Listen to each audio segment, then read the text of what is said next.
Hello and welcome to our astrology study group. And this week we'll be looking at the progressed moon. And for those of you unfamiliar with progressions, there's several videos on it that we did, but basically it's called a day for a year method. And the idea is that within the first 90 days of your life, that is a reflection of your 90 years that you'll live, or however many roll out, however many it is. It's like those cycles within cycles. It's like the as above, so below. And it's pretty uncanny. But you can look up your progressions. You can have them run, by an astrologer or different computer programs, or there's probably different apps and it's all kinds of stuff that you can get your progressed data ran. But you can find it kind of easily in an ephemeris if you just want to look things up. You would look up your day of birth and the year in the ephemeris, and ephemeris. There's ephemerises online as well. I think AstroDienst has one. Anyway, astrodienst.com, I believe it is. So you look up you have one in a written form. So you look in your ephemeris for your birthday and you count down, the next year would be, it's like one, that's your net year. Your birthday is your first year of life. And then, one and then two and then three. So you count down however many days for however many years you want to look at. And you'll notice though, if you look there, what was, the moon sign that you were born in. So if you look at, your day of birth in the ephemeris, you can see your moon sign, on the left-hand side, and any ephemeris that you would look at. So you could see your, when your birth, this is where you can just figure out your moon just by looking at an ephemeris if you don't have your progressed chart done. And then you can go and notice, like, that the moon progresses through a sign at every 2.5 days. So if we're looking at an ephemeris, and it would be every 2.5 years that the moon would be in a sign, and it would take 2.5 years to then move through that sign in a progressed aspect. So in about 30 years, 29 years, whatever it is, the moon will have gone through, the whole zodiac there, all the signs. So in your life, if you lived to 90 years old, you'll have 3 moon returns. The moon will have, whatever, just give or take a year, but I'm generalizing for you. So your moon will have gone those cycles. So it's important to know where you came in, where you jumped in. It's kind of like, two people twirl and jump rope and you jump in. Is it halfway through the little rhyme? Is it the beginning of the little thing they're doing, or is it at the end? Anyway, we're going to look at this, and what I want you to notice is, first of all, you should know that each sign, it flip-flops. It goes like yang, yin, or if you want to call it outward, inward, or male, female, or positive, negative, however you want to view that. It's a polarity. So think of your polarities. And then it will be, you'll have your cardinal, fixed, immutable, and then you'll have your fire, earth, air, and water. So you have those combinations, of course. But what I want you to notice is when we go through these, how different they are. I know you know this, but it's just interesting to just get this push-pull, this dynamic movement that is happening all the time. But when we're talking about a progressed moon, this is an interesting thing. The moon, just like any other progressed planets, it transits through all the houses and makes aspects to all the natal, to all your natal players, all your natal planets there. But that's fast compared to other progressed planets. So it will interact with the natal planets more than any other planet. So, the moon is, let's see, what I want to say to you about that. It's going to illuminate the type of energy that you're currently seeking. It's like an unconscious kind of experience that you're wanting to move toward or gravitate toward. So it's kind of like an unconscious pull of an emotional beingness that you will embody for a couple and a half years. Okay, that being said, we're going to start with our progressed moon here in Aries. So you know that it's a yang or outward sign, it's fire, it's cardinal. So it's like, the essence of independence, um, being clear in action, maybe having the desire to have freedom without being burdened with any consequences. You want to do what you desire, and it'll work if you act within the parameters of your current situation for your life and not be too pushy, I should say. But you'll start to act more independently. So people that maybe have been more subdued, this is the time that they're going to speak up and be bold, and you're like, whoa, what got into her or him? For the last couple of years or whatever. Moon and Aries, progress moon and Aries. So it when it goes through this sign, you'll want to face confrontations and challenges, or you won't be so fearful of them. Maybe you won't be looking for them, but it depends on your basic nature, but you'll be more ready for that. Unconsciously you might have a desire to measure yourself against others, to sort of compete with them, to get yourself, moving and generated. Um, but it's definitely going to become involved in getting more competitive or more aggressive, sometimes maybe more angry situations, but it will be a definitely, you'll be more energetic and driven. All right. Can we do this way? There we go. All right, progress moon in Taurus. You should be seeing the cool little picture of Taurus and the bull. And I just wanted you to look at something if you wanted. It's not necessary, but anyway, Taurus. Now we go from being real outward and competitive to being yin and earth and fixed. So we're going from that fiery or hot competitiveness of Aries to where you don't want to battle, you don't want to compete, you want to turn your inner to the more inner quiet world of security. um you want, this is the stage of consolidation. You feel less impatient and angry, and you start to withdraw or pull away from the competitive world. You might have, the issue here might be more the slowness of the approach, less haste, consolidation and larger projects that take longer but yield a greater benefit. Patience and persistence are the keywords in this time, and your main desire, more or less, is to kind of improve your position, both emotionally, material, spiritually, or all of them. So it's really done not by conquering new ground, but by tending to the ground. You become the farmer. You look at your resources, and you find what you need. Okay. Then we move into Gemini, and Gemini goes back to Yang, and it's air, and it's mutable. So from that nice fertile soil of Taurus, like the farmland kind of feel, now we want, we're growing a crop of curiosity. We're getting bored. Suddenly, it's like you want information, and suddenly you want to go seek information. It's not like you want it brought to you anyway. It's like, I'll go. I'll take the car. So you stride down into the cities, or you go out, you seek that, and you input you want to have that interaction. You want to seek it above all else. You feel the need to increase your base of knowledge. You want to encounter new ideas. You want to be productive in a non-threatening way.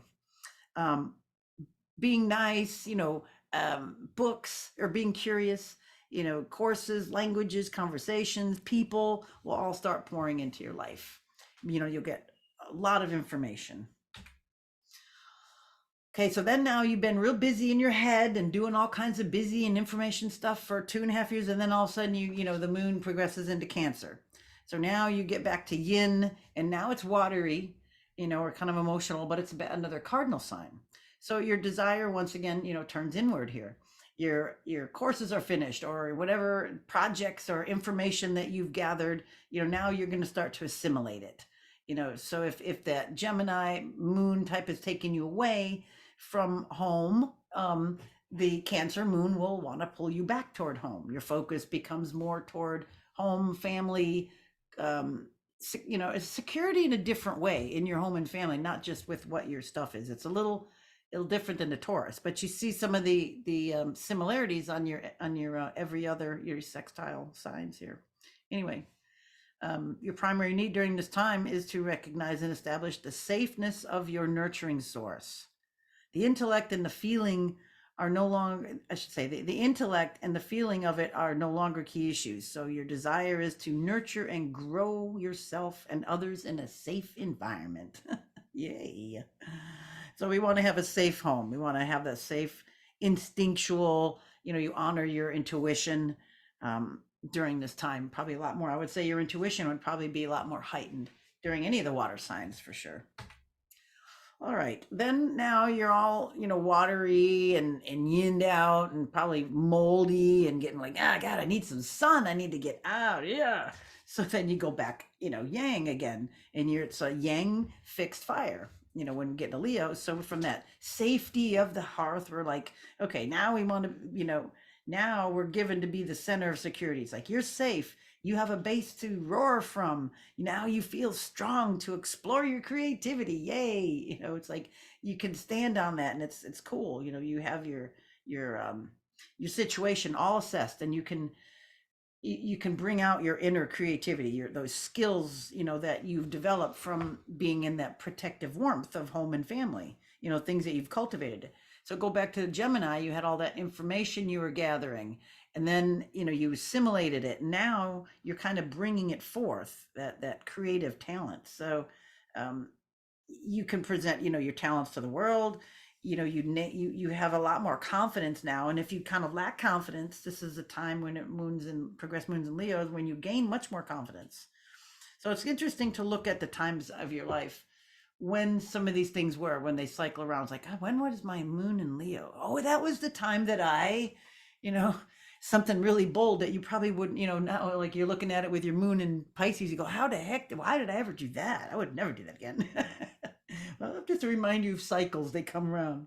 But anyway, just to finish up Leo, it's like where you have much more expression and action. We had action in Aries. This is our next fire sign since Aries, so we're going to have that action and that expression. But it could have a little bit of like naive over exuberance with this as well. It's that Leo naivete, um, but you love the ham kind of. They're like, oh, what a ham, and I just love it. So, desire to be seen. Okay, then after all of that, um, on stage presence, then you come back to the yin, and this is the first earth now after Taurus, but we have a mutable earth. And from that marketplace of creativity, we've been talent and everything that you've coming out, and all that success or failure or both, you've gotten out there now. Whatever the outcome, the progress moon, that when it moves here, you start assessing, what you get practical, and you become, that's a major focus. You have to, you use that lens to go over all of that Leonine activity. It's like, oh, I should have done that better. Oh, I could do that better. Oh, I have to do that next time. Whoa, I would never do that. So you start, you know, working out those details and in polishing it and perfecting it. Whatever it is that, you started, I would say kind of in Gemini, when Aries just gives you the energy to get started, and then Taurus gives you that solidity and maybe money or finance or some kind of earthing ground quality to then gather yourself and then start moving forward. And then when it's Gemini, you start getting all the ideas, and all of that comes in, and then you start in the process, simulation, bringing it out. Now you look at it with the critical eye, and you polish that up, and you make your lists. Okay, so that's like the Virgo. It's that instinctual need, to have to put that routine in, to put practice, and to kind of hone that in, and to um, have that mutability of change. Sometimes when you're in that progressed Virgo moon, sometimes you even change lanes. It's like, this isn't right. I'd rather, that I've already assessed this, and this is going to be a failure, and I don't want to do it. I've already dipped my toe in it. I'm going to go this way. So it's so adaptable. It can kind of maneuver that as well. So another thing to be aware of there. Okay, then the moon gets into the progress move, goes into Libra, and now you've got another outward sign, and it's air. and it's cardinal. So you got your second, I'm sorry, your third cardinal sign here. So from that extroverted, I'm sorry, from that introverted and precision in that craft that the Virgo has, now you can start to relax your vigil and in your constant striving for practicality. You can start, if you want, to feel that balance and flow because you've got it assimilated in you now. So your desire for smoothness of all this situations rather than its correct procedure. It's like he's like it's been really nitpicky. Now I just got to get it all smoothed out a little bit here. Um, you reemerge from the cocoon of self-oriented ideas and encounter others with whom this smoothness can be generated. So it brings other people that now you want to bring. How would I say this? Um, you can socialize and relate and communicate about what you are and share that with others. So you whatever you've been doing, now you can talk about it because you started it out in Aries and you didn't know what the hell you were doing then. You just knew you had to start something. Now you know what the something is and you've already scrutinized it and you're ready to kind of get some reflection from other people or offer the reflection of stuff to them. But this, with the moon, this is all your interpersonal things, really, how you're relating to experiences in life. All right. So now after that outward association with people, now you want to get inward again. And it's comes into another water sign and another fixed aspect. So now that social need of balance crumbles and you instinctively seek to express strong your emotional needs. You hunger for intensity. Because Libra is kind of superficial at first. So the potential for this intensity is to throw a situation out of balance. um, and so it's not a problem. So this is where sometimes you have to upset the apple cart. Human relations are now only worthy of energy if they contain strong emotions. Women are quite often can give birth to a child while the progressed moon's in Scorpio. Um, as a Scorpio moon engenders very strong earthy bonds with the mother or with another, I'm sorry, permanent bonds because it's so fixed, it's so deep and it's emotional. So, sometimes when you're going through this, you form, if you're in, form relationships or relationships could get deeper in this time. You're seeking that depth, um, emotional depth, emotion. I want someone to get me, or someone finally gets me. Kind of feeling. I don't know, I've heard people say those things. Oh, you get a moon, progress moon in Scorpio. Or you want to investigate and know others, or you want to really, you might be into all kinds of scorpionic type things. A progress moon is here. It could be going through your own transformation. I would say this is probably one of the most transformative places of a moon, progressed moon, when it goes through Scorpio, because you're like in the depths. You can, moon Pluto stuff is always weird, no matter how you slice it up. It's just always gonna just, uh, it's, what do I want to say the word? It's controlling. No, it's manipulative. There we go. So sometimes this type of energy comes out with others on you, with you on others, when the moves through, progress moon moves through Scorpio. So this one is just a little caution on this one. I put a little asterisk whenever that one happens, and go look back in your life and kind of what was going on. Maybe even deaths or death rebirth or taxes, other people's money, those types of situations when you have your progress moon in Scorpio, probably like more poignantly than any of the others. Okay, progressed moon and Sagittarius. Now we go outward again. We got that yang outward and we got that mutable fire. So the shackles of intensity 1-to-1 is like, I'm done with this. Ugh. You've been like too close. Ugh. I gotta go out in the world. I got desire to go see the world. I want to go over there. It's just been, again, that dark watery, you just can't wait to bust out of that. Sometimes it's like the end of the end of something. You just got to get past that. It's a few dark hours before dawn. He's like, I want to get out there. So you want to see things that you've never seen, do things that you would never done. You want to go places that you've never been. It's that new horizon, foreign places, studying other cultures, that inner side of yourself to want to move outward. to push you to greater independence, maybe. Um, what else? You want to kind of encounter new things. You got that fire, yang fire energy. So you no longer desire intensity as it reduces your ability to have an overview. This has gone from that intense to no, man, I don't want all that crap. I want to just be out, man. That's too much. Ooh, can't handle that. All right, now we move to progressed moon in Capricorn. And I like this picture. I mean, you don't really see the Capricorn as a sea goat, but that's what it was named after. That's kind of interesting picture. I like this one. Anyway, Capricorn, so now you've gone out and you're going to go back in. It's, you got your feminine or receptive yin cardinal earth sign here. So concept of the world now has grown, um, and it's expanded. That expanded Sagittarian now fades, and the focus shifts to control your environment. So you may feel that your world has become oversized, because of all the expansion, all the growth of Sagittarius, and now you have to kind of cut back. You've got to trim things. You've got to go like, nope. It's kind of Virgo-y, but not so nitpicky and poignant. It's more like it's like you want to just put your house in order. You just want to put things together. You just want to have, a new internal furniture, so to speak. Things that you brought in from Sagittarius, but you want to put it in order, and you've got to make some slow progress. Also, bringing order out of the chaos that all the Sagittarian came in. Capricorn is very methodical and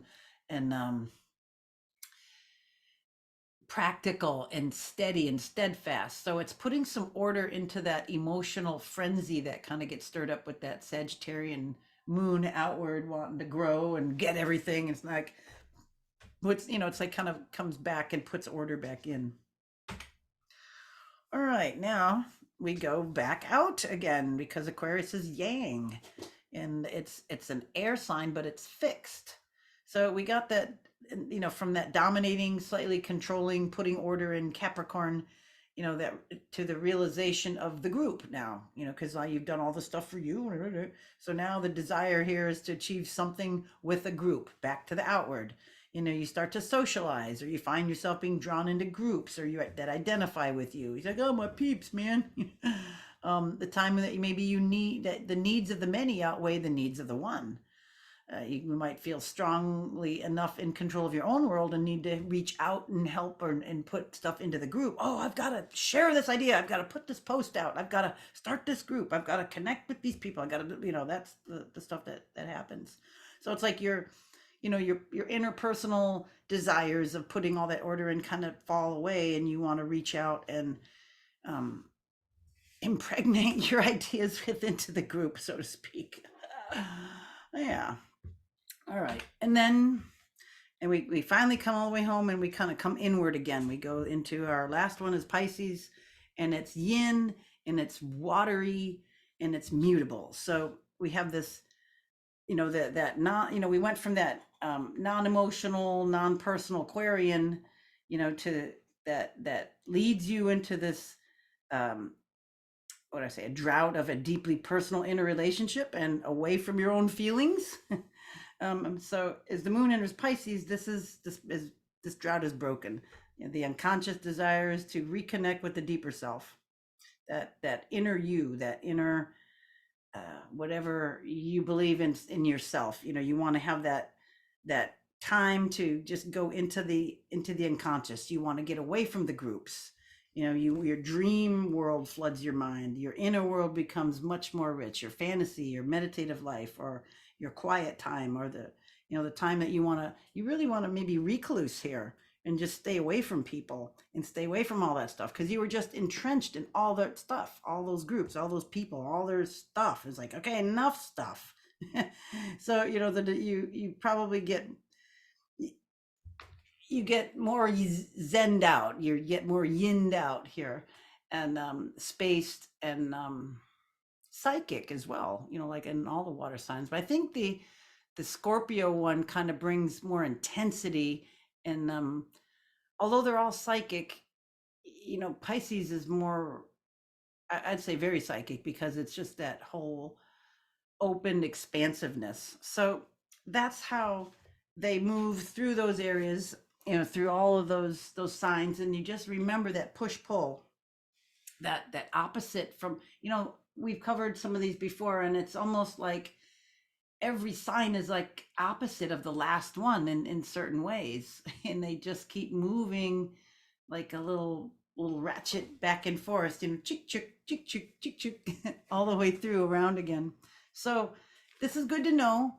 Your progress moon, 2.5 years, it's like 12 degrees. What are they? 12, 24. I can't remember how exactly, but anyway, um, you can look in the ephemeris, you can get those. And then again, you can look at when you get your year, you can see if that moon is going to be making aspects, to some of your planets. Of course, it's like, is your progress moon, um, look for the conjunctions, because those are probably some of the most intense ones. And then of course you want to know anything that's square or opposition or inconjunct. You want, those are the red lights kind of down, ahead of you. And of course the nice aspects. Not everything's bad, but it's like, you want to, you turn on, if you're going to go drive down, bad road, bad weather, or it's a bumpy nasty road, you want to know the weather. So yeah, those are the ways we can use this. All right, well, that is it. It's not that complicated, but it's a good thing to know and good thing to kind of keep track of, because it's something that you don't have to do so often, because it's every 2.5 years, but it's good to know when it changes. It's like, okay, this is the year that it's going to go, from Pisces into Aries. Woo! So get ready so you don't surprise yourself. Send everybody the memo. Okay, just letting you know, my progress moon is going into Aries, so I might be a little feisty. All right, more next week. Thanks for listening. Bye for now.